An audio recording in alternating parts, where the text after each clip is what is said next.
continuation of the last episode where we had the topic of sustainable development with special reference to Assam. Welcome back. Just 6-7 months ago in Ladakh belt, India has commissioned, or almost seems well set to commission a largest solar plant in a very difficult terrain. Yes. In Assam also there are certain difficult terrains, mountainous terrains, far-flung areas.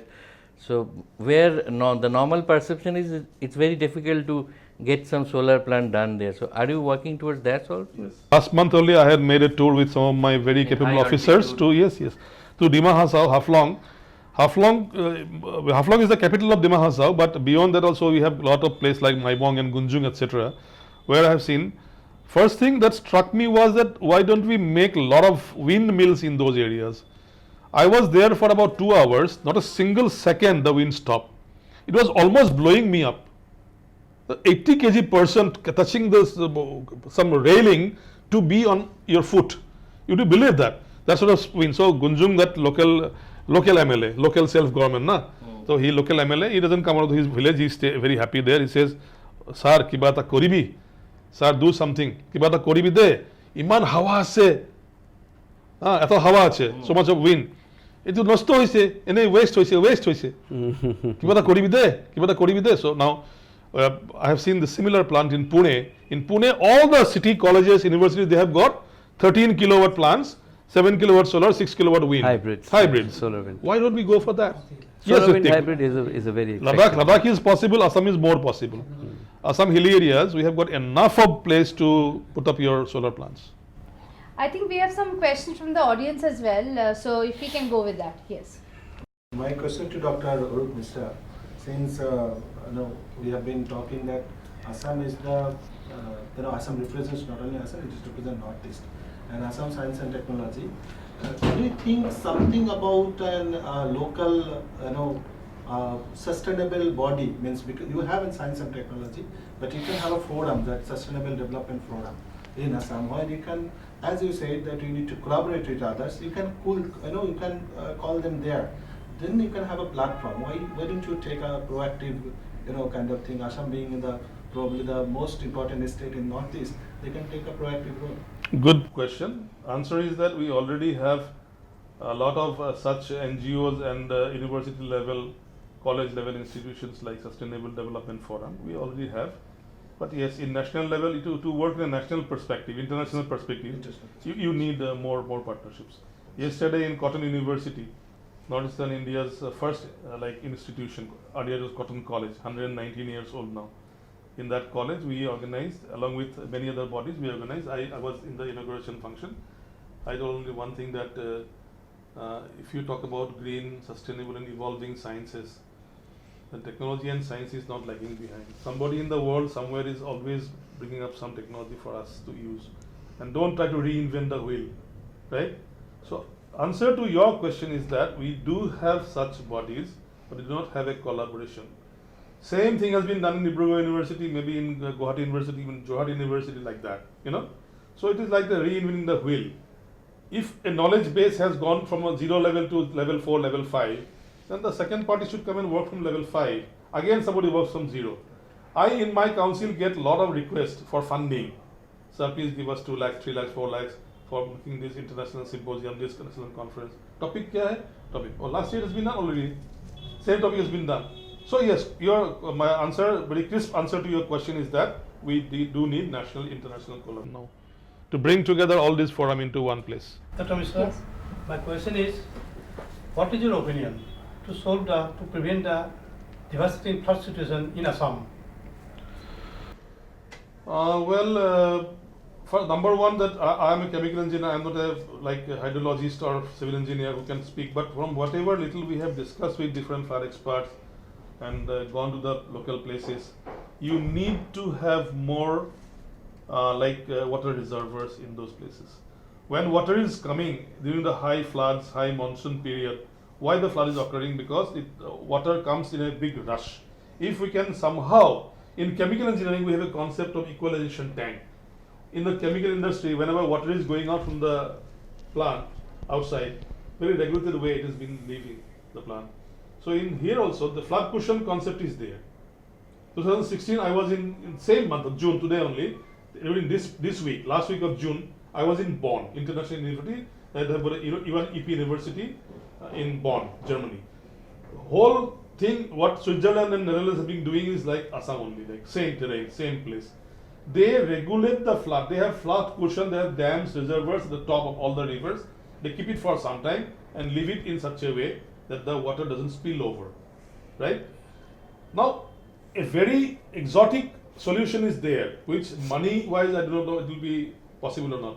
Dredging of the river. Dredging means you have got a lot of dredgers. In South India, it is popular. You go to Trivandrum, you'll find dredging. They have got some machine called dredgers which will come and dig the water.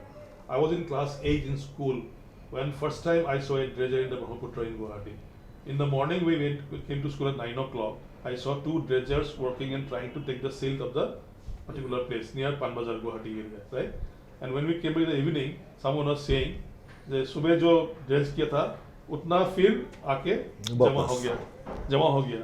माने the gatta filled up. You clean the riverbed and take that soil and keep it somewhere in the bank. By the evening time, in the 6-7 hours time, water brings so much of silt, it again gets deposited. So क्या फायदा हुआ हमारा कुछ भी नहीं. We paid lakhs and lakhs of rupees for the dredger. That effect is over flooded. So now the Assam government is thinking in what terms, not dredge the Brahmaputra. Brahmaputra has got 124 tributaries, out of which 44 are pretty big. মানে tributaries of Brahmaputra, যাকে বলা হয় উপনদী, even those are bigger than the bigger nodis of South India. You talk about Kaveri, Tista, Godavari, etc. Our upanodi like Pagladia, Borolia, Ai Nodi are bigger than the bigger rivers of India. And in those things, some government is now trying to go for. Trying or no, tendering has been already done. Tendering is made. People are coming. They said, no, Brahmaputra is too risky, too big. Second highest silt containing water in the whole world after China's Yangtze River. We can't do Brahmaputra. Yes, we can do the. Yes. But desilting in the tributaries. If you increase the capacity of those 44 rivers also, less water will come to Brahmaputra. Yes. It will be staying in the Automatically. another step perhaps Assam government could take in collaboration with the national government is that, as you were saying, that the river, Brahmaputra river flows from other northeastern states to Assam. Tibet, Arunachal Pradesh, Assam. Right. So upstream states, if they are careful, all the slate which Brahmaputra is carrying, incidentally, that is, I was reading somewhere, Brahmaputra carries the most silt in the world. Second largest. Second largest. Yangtze is there. His Okay. first answer to my question that Yes. it gets all the silt deposits And it's from it's Tibet and Arunachal Some- Pradesh. downstream. Sometimes humanly impossible. The water, yeah. Humanly impossible. It carries the water. is Such a carried- ferocious river. Therefore, Brahmaputra is known as a male river in Indian mythology. Brahmaputra. North. You see other name. Other You rivers tell me one more name, Ritik. You tell me one more name which is a male name.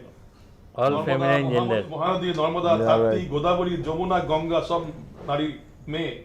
Only one Purush. Brahmaputra. Brahmaputra. Why? Wild, ferocious. And the current is also too strong. Wild and ferocious. Another reason why so many floods happen in Assam is that there are many an occasion where the storm flows in the same direction as the river flows. River's natural course of There are there are 6 rivers which are coming from the Subansiri is one of them, coming from Arunachal to Assam in a district called Dhemaji. If you have heard the name Dhemaji, Yes. it is the worst affected district of Assam. Upper But in class 10th and 12th Madhyamik examination of Assam, those districts do the best result. Best result. They get all the good results in Assam in the district level. So in those districts, people do not know. It's like a jua. You tell me next year from which place in this field the river will flow. 6 kilometers plus minus away the river flows. Today, suppose 2018, the river is flowing in one direction. Tomorrow it will flow in the other direction. From Arunachal when it comes, you know that this is a. It changes its course just It like this changes or its course. swiftly? no, it doesn't change its course. Whatever. It is a law of least resistance. Yeah, that's right. Water flows. The vulnerable areas, areas. because other areas perhaps already have embankment reinforced, and the vulnerable areas where the water flows. Dhemaji is something to be seen. When first time I took some a foreign hydrologist engineer from IIT Guwahati, and some people went. I have a very close friend in Guwahati IIT working in this area on Brahmaputra. This is unbelievable. In the world, such things can exist. Last year, river was flowing here. Today, it is flowing here. So these are the Unpredictable. It goes on shifting. It goes on shifting. Ferocious. I It is also initially mentioned about this problematic solar. for the inhabitants. I was in Tata at that time. We had done a lot of big project in Assam with home lights and all. So we provided lots of lights in these Goalpara, Dhubri, those kinds of districts, and we were supposed to go and measure it and get the Gau Buddha's signature and all that. So when we went back there, none of them were there. They were just not there. We couldn't locate even those Problematic villages, for the those residents and the installations, inhabitants, yeah. these things. Some places So people are it's mentally very, very prepared. different They kind have of see they problem. have been living with flood. Yeah. For you and me, sometimes it becomes a very big thing. Oh, how do I take all my belongings and go to a different house, different place? How do I shift? For them, it's way of life. Yeah. It's a way of life. 72 Yeah, hours. I exactly. told you, 72 hours.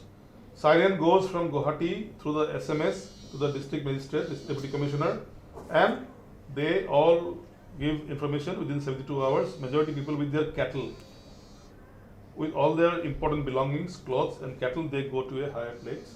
We have made government made some platform for people to stay in those places. You know? That reminds me of a So- novella written by Ruskin Bond, Angry River.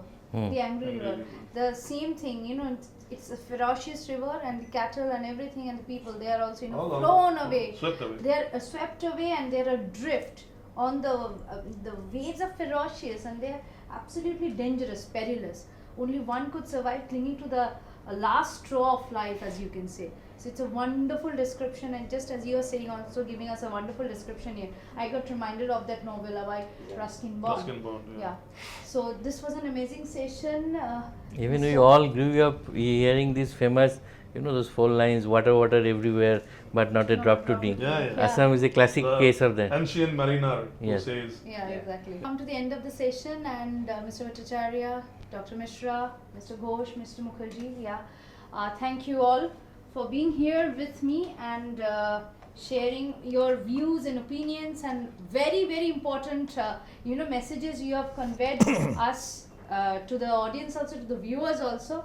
So just my last request to Dr. Mishra is just if you could write something over here, your vision or mission or anything, and the topic, and especially on today's topic, if you could write something. this is like writing exams after the classes. But for a change, there will be no marks. See, feel free to write whatever you want. This is sustainability starts from one's mind, not by intervention of science and technology. Very appropriate, very apt. So when you are well past your lunch time, that's a good food for thought. Absolutely. With some tea, Absolutely. with a cup of tea. Yes. Exactly. Yes. মানে বাঙালিদের চা ছাড়া তো হয় না, এটা সম্ভব চা তো ছুতো। চা তো ছুতো, চা is just an excuse. But today it was a very nice session, amazing and very informative at the same time, because we are having all these discussions and informations, and sir has given me also this was just like a geography class I attended. I had class 8, 9 because I had geography in my class 12th, and also I wanted to study geography, but at last I got chance in English and Xavier's, but still geography is my favorite subject, and today again I have gone back to the regional and the physical part of geography. These are the rivers and the upstream, downstream, as we were discussing. So this was very informative. Thank you very much, sir, for coming here with us, and you stay tuned and watch Energy Ensemble TV on Calcalling.